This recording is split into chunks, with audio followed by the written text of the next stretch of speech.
Sejam então todos muito bem-vindos. Nós iniciaremos os nossos trabalhos desta manhã. E para harmonizar, eu vou fazer uma leitura de uma mensagem, O Pote de Barro, era o livro Passatempo Espírita, né? Da evangelização infantil. O pote de barro. Um pote de barro velho e sujo fora jogado ao chão por ser considerado imprestável. Já conhecera momentos felizes, fora jovem e bonito, e sua pintura atraía os olhares de admiração de todos. Passara por mãos respeitáveis e tivera muita utilidade, mas agora, depois de servir durante muitos anos com lealdade e firmeza, ele fora considerado lixo e atirado ao monturo. Só não se partiu, porque caíra em meio à macia vegetação, que lhe amortecera a queda. Triste, o velho pote de barro lamentava-se da sua sorte e da ingratidão dos homens. Sentia saudade das mãos amigas que o acariciavam, e a inatividade a que fora relegado lhe doía por dentro. Logo ele, que desejava tanto servir e ser útil, o tempo passava e ele continuava ali, jogado ao chão. A chuva o castigava e o vento o enchia de terra. Veio o inverno, ele tiritava de frio sem poder se proteger. Um dia, trazida pelo vento que soprava forte, uma sementinha caiu sobre o seu dorso e, tremendo de frio, suplicou-lhe: ó meu amigo pote, posso abrigar-me dentro de você? O vento me arrastava e o frio me castigava. Não tenho onde ficar. Feliz por poder ser útil, o velho pote respondeu gentil: com todo prazer, minha pequena amiga, entre no meu bojo e fique à vontade.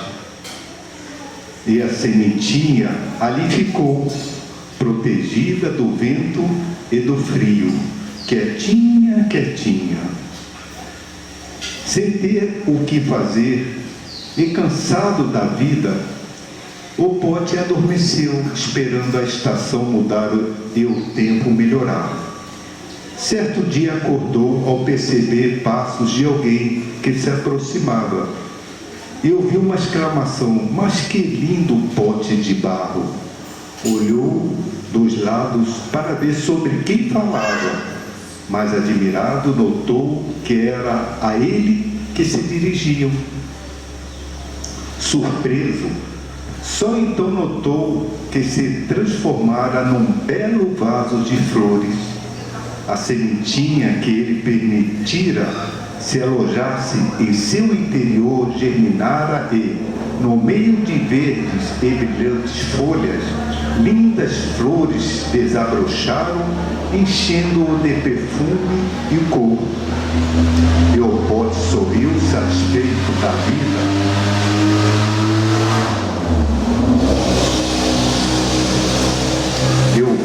Sorriu satisfeito da vida e muito orgulhoso da sua nova e útil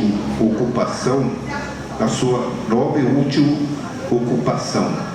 Também assim acontece conosco na vida, meus amiguinhos. Sempre poderemos ser úteis para alguma coisa, E quando tivermos real desejo de servir e ajudar o nosso próximo, seremos mais felizes porque também seremos auxiliados. Jesus, que é nosso mestre, sempre nos recompensará pelo bem que fizermos aos outros, pois não foi ele mesmo que disse a cada um segundo as suas obras. Então, meus irmãos, vamos nesse momento elevarmos o pensamento a Deus, a Jesus.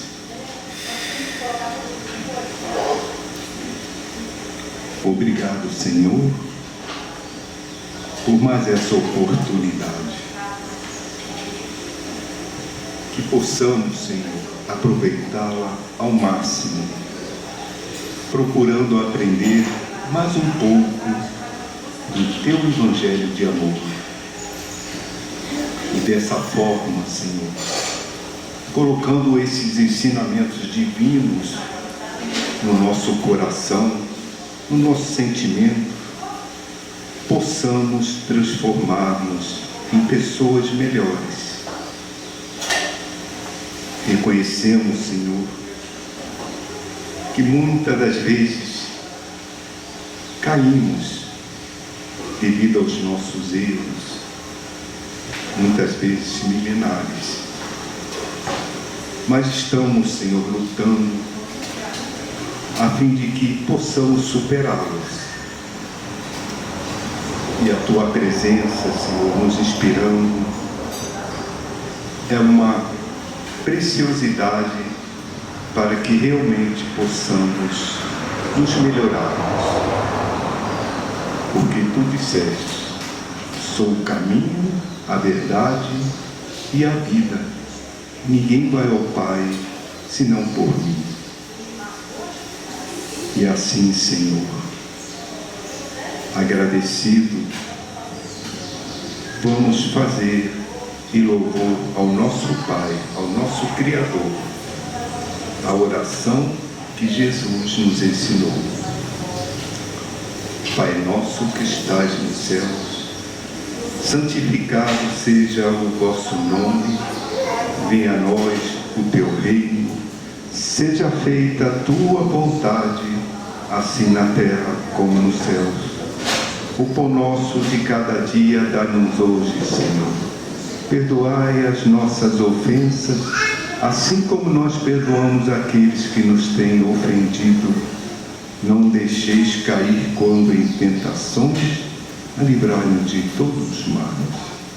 Que os bondosos amigos nos envolvam, inspire nosso irmão Marlon e nos fará a palestra, a fim de que possamos realmente realizar tudo aquilo planejado pelo mundo maior.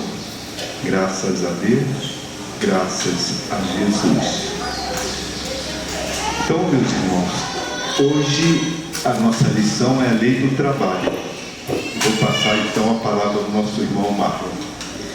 Obrigado, Renato. Bom dia a todos. Só tirando o adendo da mensagem que nós lemos, que é uma mensagem para a coordenação infantil, mas que traz uma coisa muito singela.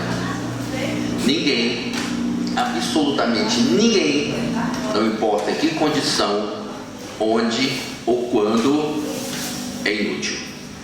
Ninguém é inútil, em hipótese alguma. Então vou deixar a mensagem que vocês reflitam. E nós vamos falar sobre a lei de trabalho.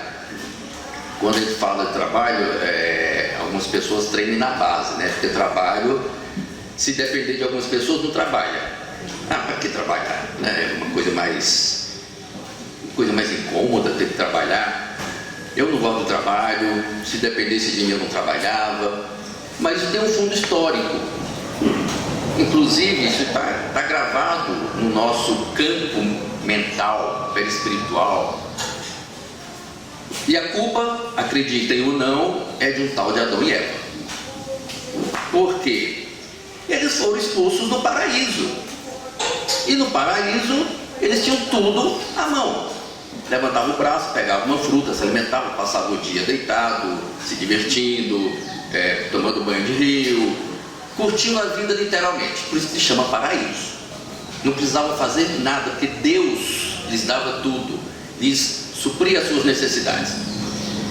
E como eles não obedeceram a Deus, isso aqui é a história do pecado original, que eu posso contar uma outra oportunidade.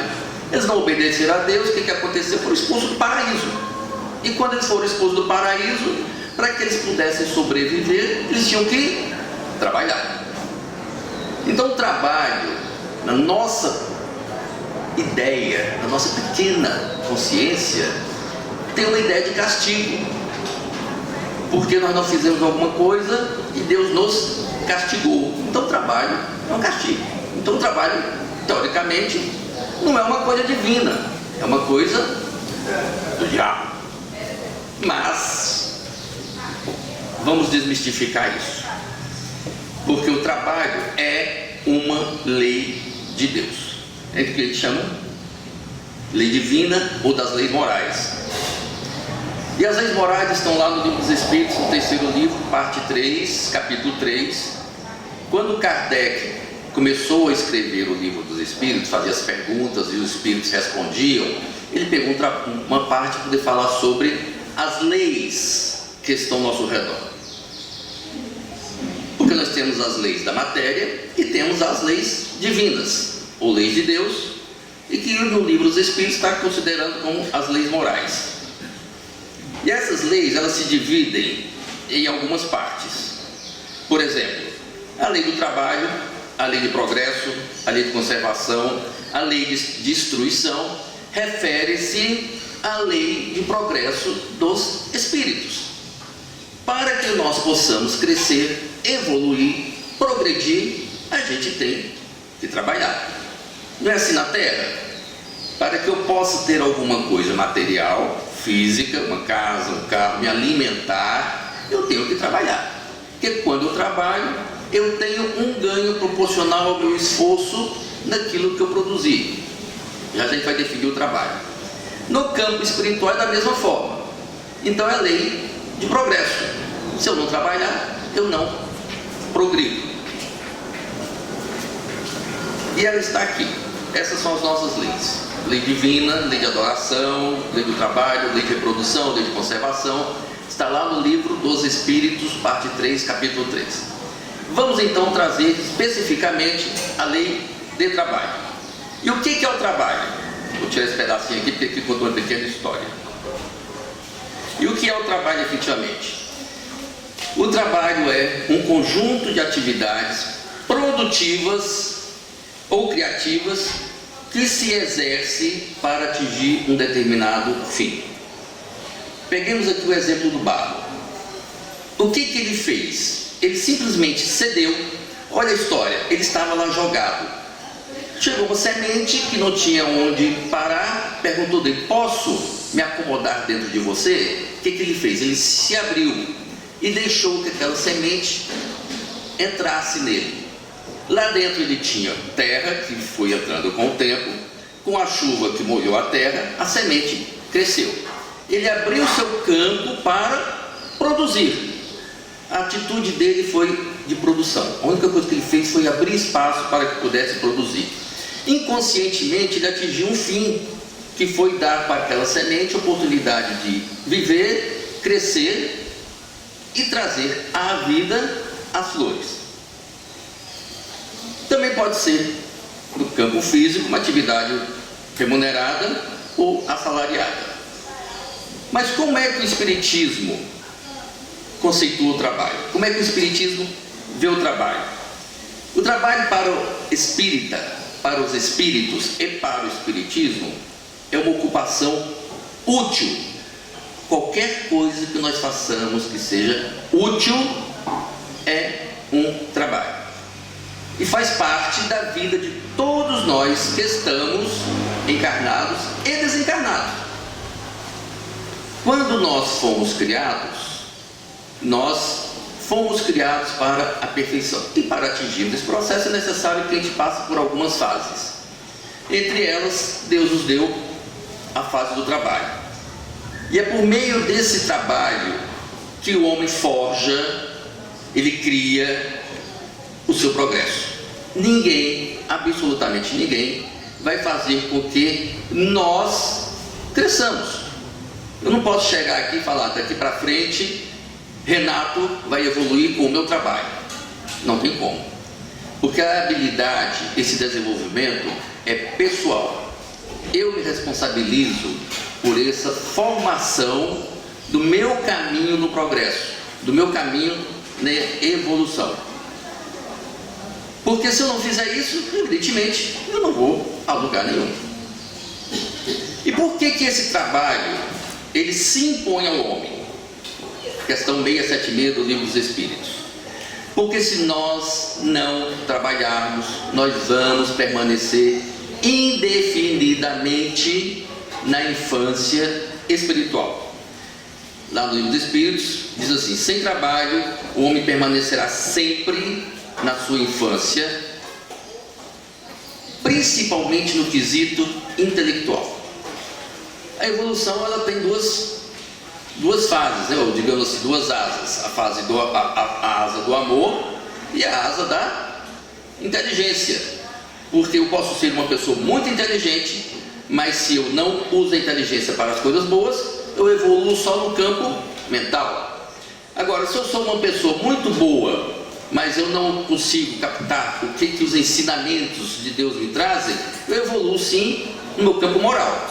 Mas eu preciso fazer com que as duas coisas cresçam juntas, bater as duas asas para seguir em frente. Então é importante que a gente conheça o processo do desenvolvimento que Deus nos coloca. E para isso a gente precisa estudar. O estudo faz com que a gente entenda como é que as coisas acontecem. Muitas pessoas estudam, são inteligentes, mas utilizam sua inteligência para o mal. Ah, tá. Fazer o mal é um trabalho, não é? Só que um trabalho que não é útil. Não está ajudando absolutamente ninguém.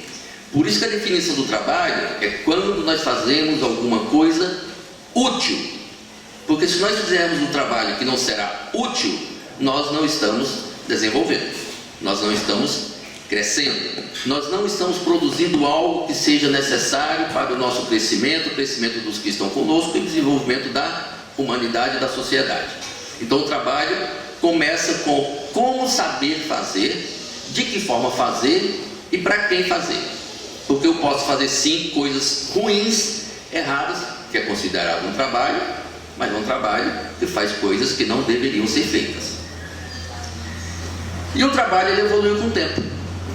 Assim como nós evoluímos enquanto seres físicos, nós evoluímos enquanto seres espirituais.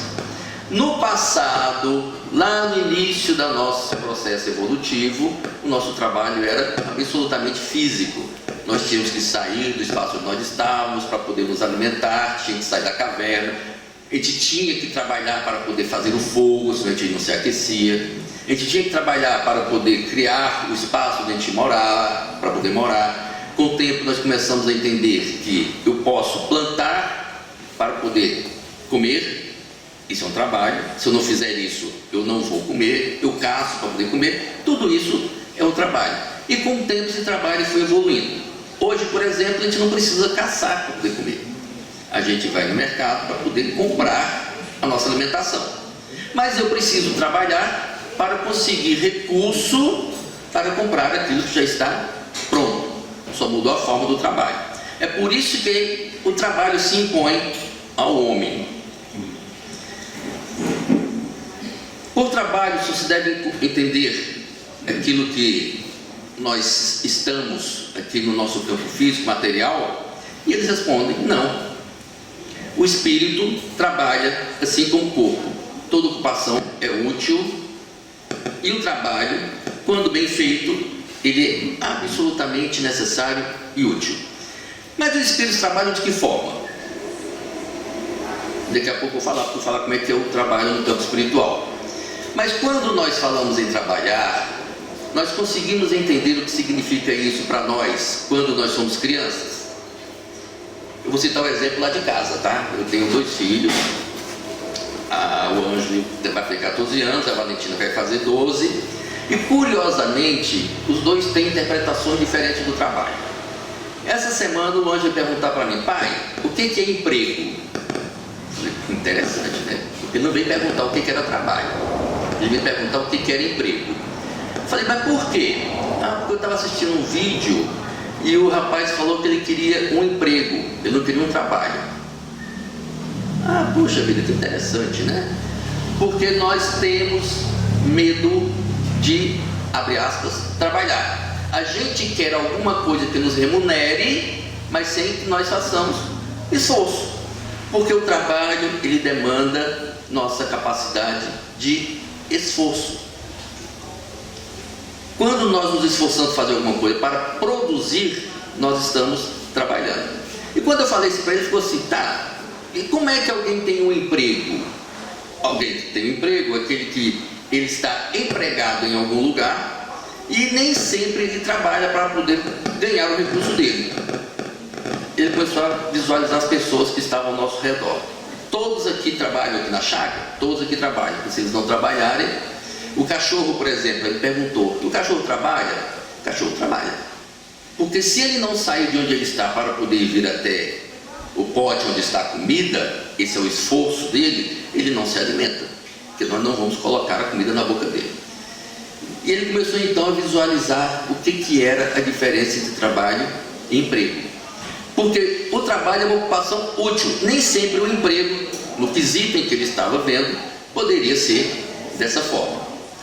Então nós precisamos sim trabalhar, porque ele é a finalidade da providência. Mas qual é efetivamente a necessidade do trabalho? O trabalho é a lei da natureza e por isso mesmo é uma necessidade. A civilização obriga o homem a trabalhar mais, porque aumenta as suas necessidades e os seus prazeres. Alguém já pensou nisso? Imaginemos nossos pais, por exemplo. Que tipo de trabalho eles tinham? O trabalho era basicamente braçal, né? O meu avô, por exemplo, o pai do meu pai, ele desencarnou na roça com enxada na mão. Ele estava trabalhando. O meu pai estudou e teve um outro tipo de trabalho. Eu tenho um outro tipo de trabalho. Mas aí nós começamos a imaginar exatamente o que está aqui na questão, que a civilização obriga o homem a trabalhar mais. Como é possível isso? Ocorre o seguinte: à medida em que nós vamos evoluindo, o processo do trabalho vai se modificando, vai alterando. Nós vamos deixando de fazer os trabalhos físicos, materiais, manuais, para ter outros tipos de atividade. O trabalho mental, por exemplo. Para que você possa criar um robô que faça a sua atividade física, a sua atividade laboral, você precisa ter um trabalho intelectual. Imaginemos aquele homem que está produzindo um programa de computador para fazer com que aquela máquina produza no seu lugar. Quem que assistiu o filme Tempos Modernos do Chaplin? Né? Antigamente nosso trabalho era absolutamente mecânico. Isso não existe mais. Nós temos máquinas que fazem isso. Quando nós paramos de trabalhar no campo físico, nós vamos atrofiando de certa forma o nosso corpo, mas nós estamos elaborando o nosso trabalho mental.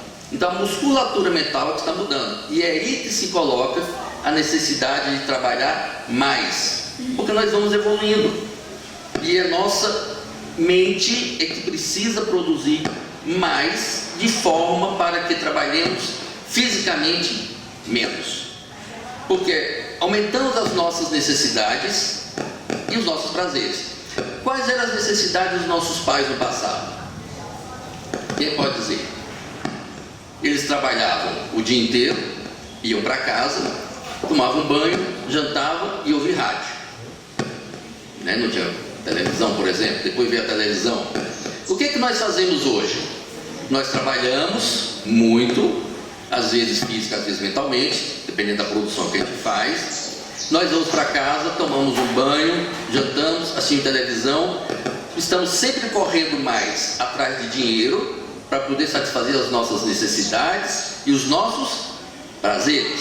A gente quer ir ao shopping, a gente quer ir ao cinema, a gente quer ir comer fora, a gente quer satisfazer uma série de coisas que antigamente nós não tínhamos.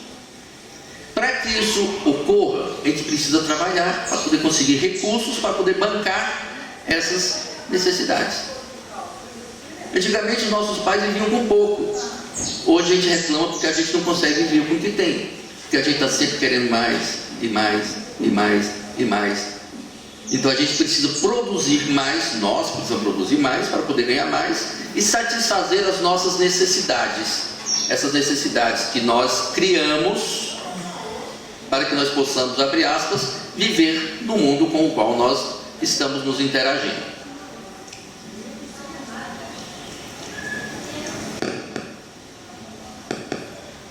Vai perder. Perdão. E qual que é o limite do nosso trabalho?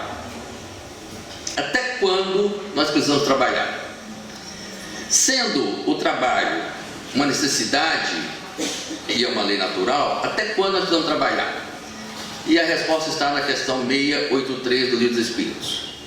Nós vamos trabalhar até o limite das nossas forças. Entretanto, Deus deixou o homem livre. Quer dizer que nós precisamos trabalhar até o momento em que nós nos extinguimos? A gente cansa e para? Bom, nós temos consciência porque nós pensamos, se eu trabalhar demais, passado o meu limite, eu vou extinguir a minha energia e amanhã eu não consigo produzir. Então, no momento do trabalho, eu faço tudo aquilo que é possível dentro das minhas forças. E Deus nos deu, sim, claro, o momento também do repouso. Porque o repouso, ele vem para reparar as nossas forças físicas e mentais. No início da Revolução Industrial, 1790, na Inglaterra, quando começou a produzir-se máquinas para usar no lugar do homem, as pessoas trabalhavam entre 16 e 18 horas por dia. 16 e 18 horas por dia. Muitas vezes não tinham sequer um fim de semana, não tinham tempo para poder descansar. E muitas delas morriam mais cedo. Olha só a nossa condição de vida hoje. O homem hoje vive até mais ou menos o que, 80 anos? Um pouquinho mais, 90? Né? Por quê? Porque nós estamos, abre aspas, trabalhando menos, o nosso esforço físico é menor, nós desgastamos menos e por conta disso nós podemos viver mais. Nós nos alimentamos de uma certa forma, abre aspas, melhor, mas não é, né? Porque a nossa comida hoje ela é toda cheia de aditivos. Que mais, Tereza, que tem na nossa comida? Né? Ele fala assim, às vezes eu como até veneno e não sei. Mas em função disso, o que acontece? A gente come uma coisa ruim, para melhorar a gente toma um remédio. E o remédio vem para poder resolver o problema ruim daquela comida que a gente teve. E vai prolongando a nossa vida artificialmente. Ou seja, nós estamos trabalhando fisicamente menos, talvez até produzindo de alguma forma mais, por conta do nosso aspecto intelectual, mas estamos desgastando fisicamente o nosso corpo de uma forma diferente, mas que recompomos com produtos com os quais o homem criou para que a gente viva mais. Mas a vida dos nossos pais antigamente, apesar deles viverem, nossos avós, vou puxar um pouco mais para trás, apesar deles viverem menos, eles viviam absolutamente melhor, porque tinha uma vida mais natural. E o descanso faz parte da nossa necessidade do trabalho, e quem não descansa acaba tendo problemas físicos, e a fadiga nos leva a perder as nossas energias, a nossa força física. Então, o que é que acontece? O limite do trabalho é até o limite das nossas forças, mas Deus deixa o homem livre. Se ele não quiser trabalhar, ele não trabalha, mas a responsabilidade é dele. Mas sabendo que ele tem que trabalhar para poder produzir. Quais são os tipos de trabalho, então, segundo o Espiritismo? Eu falei aqui sobre os espíritos que trabalham, né? E é todo tipo de trabalho.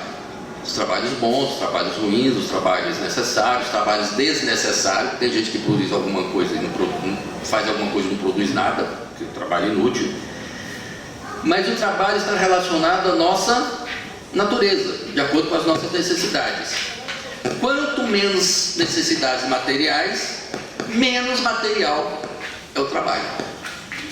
Então vamos lá, o trabalho material, esse que nós, por exemplo, fazemos todos os dias. A gente levanta, vai para o escritório, vai para o consultório, vai para qualquer lugar, para poder produzirmos e ganharmos dinheiro para trabalhar, para poder consumir daquilo que a gente gostaria de ter. Esse trabalho material visa produzir recursos para sanar as nossas necessidades cotidianas. É o trabalho material. Seu objetivo restringe ao dinheiro que esse trabalho proporciona, especialmente no mundo em que nós vivemos como uma sociedade capitalista. Por exemplo,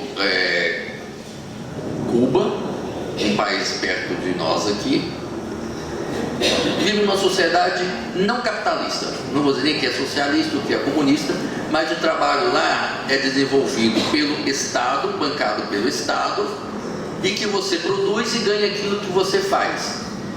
Só que você não ganha o suficiente para poder viver, porque o Estado não vai bancar todas as suas necessidades. Você não tem liberdade, por exemplo, de escolher o que você vai fazer para poder ganhar em função do seu trabalho. Mas uma sociedade em que nós produzimos, nós temos a capacidade, a competência tanto intelectual quanto física, quanto mais eu produzir, mais eu posso ganhar. Imaginemos alguém aqui que faça um trabalho manual, um artesão. Se ele tiver a capacidade de produzir uma boa quantidade e vender, ele vai ganhar mais. E tem aquele que tem ideias fabulosas, fantásticas, e que produz coisas que valem muito, mesmo que ele não trabalhe muito fisicamente, ele produz coisas que valem muito, e essa experiência traz a ele bons recursos. No entanto, é comum que as pessoas que atuam somente para o fim monetário fiquem insatisfeitas e estressadas. Alguém assim? Que trabalha para ganhar dinheiro e nunca está feliz? Né? Por quê? E tem gente que trabalha muito pouco e está muito bem, está feliz, está satisfeito, gosta do que faz, produz e deixa os outros alegres, felizes. Estava ouvindo um programa interessante essa semana chamado Do Zero ao Topo, que é um podcast, em que o rapaz estava comentando assim, um grande executivo, que ele estava muito preocupado com os filhos dele, porque ele ia fazer a sucessão da empresa e os filhos não queriam. Era uma empresa muito grande, fatura bilhões, e os filhos não queriam tocar a empresa. Um dos filhos queria ser surfista profissional. Ele falou assim: gente, eu não vou deixar que isso aconteça. Onde se viu? Ele quer ser surfista profissional. Isso por acaso é trabalho? Para ele é. Para ele é. E para ele isso dá uma satisfação e quiçá ele possa ganhar algum recurso com isso. Tem gente, por exemplo, que quer passar o dia jogando e quer transformar a sua habilidade no game numa profissão e pode ganhar dinheiro por isso. Quando a gente produz, a gente faz alguma coisa que a gente gosta, que nos dá satisfação, que nos dá prazer, dizem os especialistas, que a gente não trabalha, né? E quando a gente trabalha com o que a gente gosta, a gente não está trabalhando, a gente está fazendo alguma coisa que nos satisfaz. E aí ele fica assim: pô, está ganhando dinheiro? Não importa. Se eu consigo me sustentar, se eu consigo fazer aquilo que está me dando, trazendo para mim alegria na vida, isso é o que importa. Então são pessoas que podem até ganhar menos, mas são pessoas felizes, são pessoas satisfeitas. Isso nós trazemos em função do nosso trabalho material. E o trabalho moral? É visto como todo trabalho que respeita a regra da boa conduta, fazendo correto o discernimento entre o bem e o mal e optando sempre pelo bem. Então eu posso ter um trabalho que faz as coisas ruins, ganho dinheiro com aquilo, mas não é um trabalho moral. Nessa atuação, os princípios éticos são seguidos a intenção de gerar valor e melhorar a qualidade de vida das pessoas envolvidas na atividade. Eu me recordo não sei se vocês leram um livro do Santos Dumont, que, evidentemente, né, ele criou o avião, inventou o avião para ele era um meio de transporte muito rápido, e ele ficou muito triste quando descobriu que o avião que ele criou, que ele inventou, estava servindo para poder jogar bombas nas cidades em que os aviões passavam. Ele falou, não foi para isso que eu criei o avião. Mas o homem tem uma ideia e outros se aproveitam daquela ideia para fazer coisas diferentes. A ideia dele era exatamente aquela de diminuir as distâncias com uma máquina que teria maior velocidade. E alguém falou, pô, isso aí serve para poder jogar bomba. Assim como o Nobel, né? O prêmio Nobel, por exemplo, quando ele inventou um produto, usaram o produto dele de forma errada.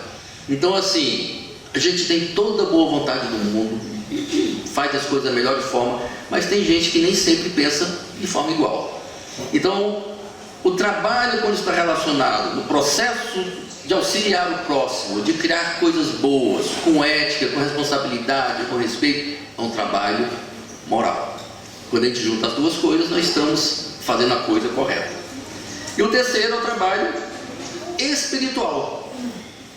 O trabalho espiritual é feito através, olha aqui, isso aqui é um trabalho espiritual, das vibrações que nós fazemos. Quando nós fazemos uma prece para alguém que está doente, por exemplo, é um trabalho espiritual que nos conecta através do nosso pensamento de amor, nosso pensamento de paz, nosso pensamento de harmonia, nossa atitude em relação ao próximo. Quando nós sentamos com alguém para conversar, alguém que está sofrendo, alguém que está triste, alguém que está desconsolado, quando nós sentamos para conversar com essas pessoas, nós estamos fazendo um trabalho espiritual, porque atinge o ânimo da pessoa, atinge o seu sentido íntimo, valoriza aquilo que ele tem por dentro. Os trabalhos espirituais podem causar grandes mudanças nas nossas vidas, principalmente quando são direcionadas à caridade e ao bem coletivo. As organizações hoje já descobriram isso.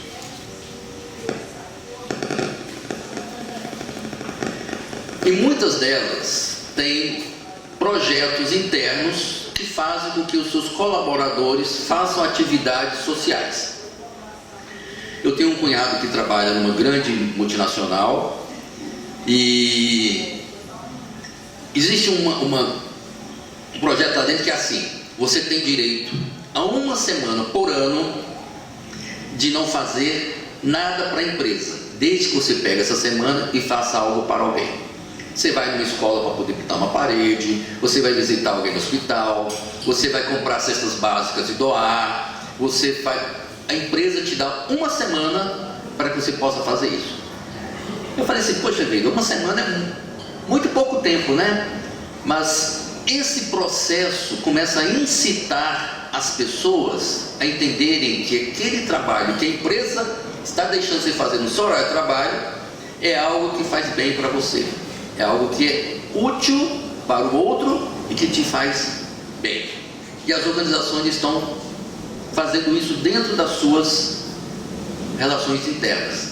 Por quê? Porque sabe que o bem coletivo, auxiliando o próximo, aqui é a mentalidade capitalista, né? Vai trazer bem para a própria organização. Tinha uma empresa no Rio de Janeiro, vocês conhecem bem o Rio de Janeiro, como é que funciona, né? Que ela atendia uma determinada favela. E ela estava tendo problema com os ônibus. Toda vez que o ônibus passava, tiravam pedra no ônibus, furavam pneu. E aí o diretor da empresa resolveu tentar descobrir por que era aquilo. E ele foi lá conversar com o líder da comunidade, né? Não, as nossas crianças estão aqui, não tem o que fazer, não vão para a escola, aí ficam jogadas na rua e ficam fazendo essas coisas todas. O que ele pensou? Ele pegou um pequeno terreno que estava disponível e construiu uma quadra de esportes e doou para a comunidade. Ou seja, todo mundo que estava naquela região começou a utilizar a quadra de esportes. E agora o que acontece? Aquela comunidade, por ter recebido aquela coisa extremamente simples, parou de tacar pedra no ônibus e começou, ao contrário, a cuidar dos ônibus que passavam por lá. Uma coisa muito simples, quando nós auxiliamos, nós temos imediatamente o retorno. É o trabalho que a gente faz para o próximo e a gente, sem querer, no caso aqui ele teve uma ideia para poder não estragar o ônibus dele, a gente tem o retorno disso daí. É o nosso trabalho trazendo retorno. Então vamos ver lá o que Jesus falava sobre trabalho, né? Quando vocês lembram da cura de Betesda, que ele foi trabalhar no sábado, né? Ele chegou lá e falou assim: ó, meu amigo, levanta, que você hoje está curado, levanta e anda. E ele pegou a roupinha dele, tá no chão, saiu, levantou e começou a andar e tudo. Ah, meu Deus, não pode ser. Alguém foi até lá o templo, olha, Jesus está lá curando os outros no sábado, não pode, no sábado a gente não pode trabalhar, isso é contra a lei. Aí que Jesus falou: meu pai trabalha até agora e eu trabalho também. Eu não vou deixar de trabalhar só porque eu não sábado, eu fico com todo respeito à lei deles, né?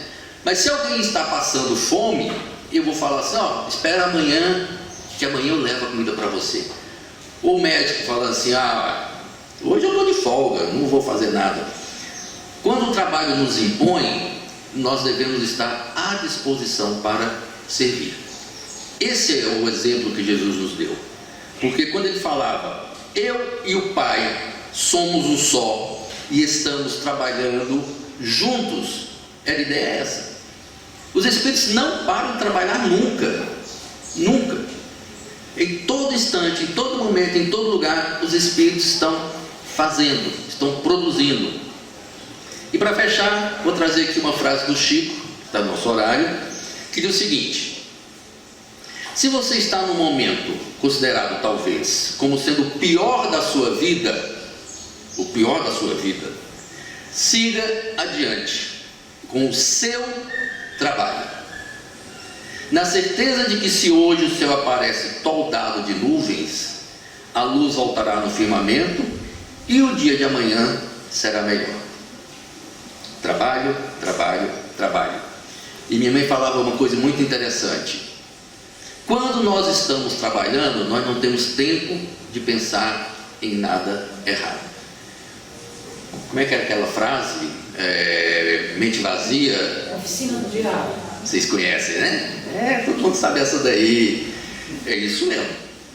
Quando nós estamos à toa, o que passa na nossa cabeça? A gente procura coisa para poder fazer? A gente só começa a pensar coisas, né?